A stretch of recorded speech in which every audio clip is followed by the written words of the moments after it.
Əgər artıq onunla ayrılmısınızsa, və bu qərarınızda qətisinizsə, lakin onu heç cür unuda bilmirsinizsə, məni diqqətlə izləyin, çünki kənardan, çox deyiləcək. "Unut getsin, o sənə layiq deyil, axı neynirsən onu?" Belə sözlər sizə təsir etməyəcək, çünki siz zatən onu unutmaq istəyirsiniz, amma alındıra bilmirsiniz. Niyə? Bu necə baş verir?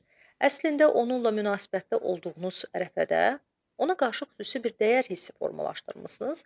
Yəni sizin öz aləminizdə münasibətlərinə verdiyiniz məna hələ də təsir etmə qüvvəsindədir. Xüsusi bir dəyərlər, inanclar formalaşıb.